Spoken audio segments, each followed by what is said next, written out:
ഒരിക്കൽ ഒരു ഭിക്ഷക്കാരൻ ഒരു പാത്രം നിറയെ പെൻസിലുകളുമായി ഒരു റെയിൽവേ സ്റ്റേഷനിൽ ഇരിക്കുകയായിരുന്നു.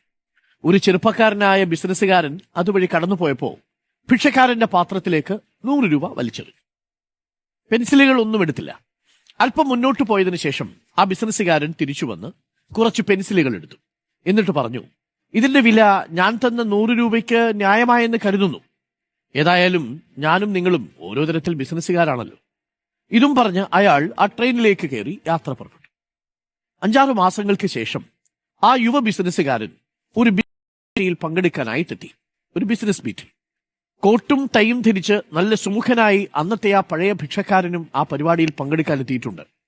യുവ ബിസിനസ്സുകാരനെ തിരിച്ചറിഞ്ഞ അയാൾ അടുത്തേക്ക് വന്നു.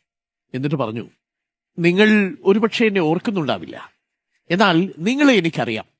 എന്നിട്ട് 6 മാസം മുമ്പത്തെ സംഭവം വിവരിച്ചു.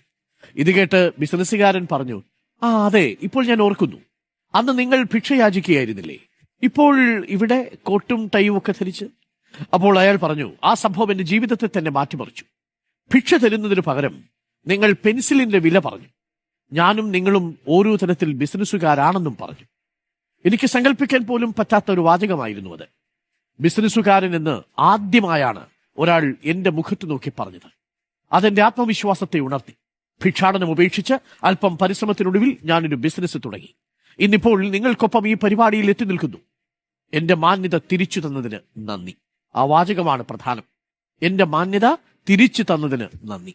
മറ്റുള്ളവരുടെ ആത്മാഭിമാനം തൊട്ടുണർത്താനായാൽ നിങ്ങൾക്ക് മനുഷ്യരിൽ അത്ഭുതങ്ങൾ സൃഷ്ടിക്കാൻ കഴിയും. ഒരാൾക്ക് നൽകാൻ കഴിയുന്ന ഏറ്റവും വലിയ സമ്മാനം അയാളിൽ പ്രചോദനവും പ്രേരക ശക്തിയുമായി തീരുക എന്നതാണ്. Download ShareChat.